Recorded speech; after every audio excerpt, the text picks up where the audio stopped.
ভালো wicket চাওয়ায় pacer এবাদত হোসেনের সঙ্গে দুর্ব্যবহার করেছেন গামিনী। শুধু তাই নয়, অভিযোগ রয়েছে এবাদতকে জাতীয় দল থেকে বাদ দেওয়ার হুমকিও দিয়েছেন তিনি। ঘটনাটি ঘটেছে গত 23 মে নিউজিল্যান্ড এ দলের বিপক্ষে বাংলাদেশ এ দলের দ্বিতীয় 4 দিনের ম্যাচ চলাকালে।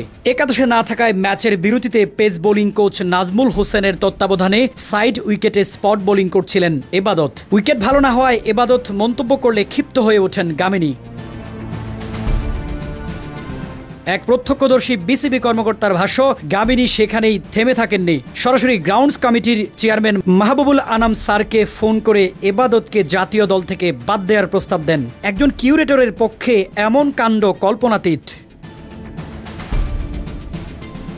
ঘটনার সত্যতা নিশ্চিত করেছেন এবাদত নিজেও। এক বেসরকারি গণমাধ্যমকে তিনি বলেন, আমার সঙ্গে যা হয়েছে নাজমুল ভাই দেখেছেন। আমি যথাযথ জায়গায় অভিযোগ জানিয়েছি, সিদ্ধান্ত তাদের।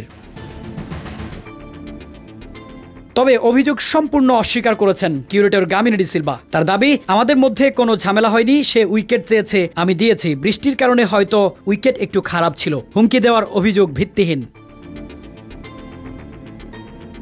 গামিনী ডি সিলভা দেশের ক্রিকেট অঙ্গনের সবচেয়ে আলোচিত সমালোচিত কিউরেটরদের একজন। তার বিরুদ্ধে বহুবার উইকেট তৈরিতে গাফিলতি ও অসদাচরণের অভিযোগ উঠেছে। তবু অজানা কারণে বিসিবির ছায়াতলে বহাল তবিয়তেই আছেন তিনি। এবারের ঘটনার পর আবারও প্রশ্ন উঠেছে, এই নীরবতা বহুদূর চলবে? তাকে নিয়ে বিসিবির এই নীরবতা কত দূর চলবে?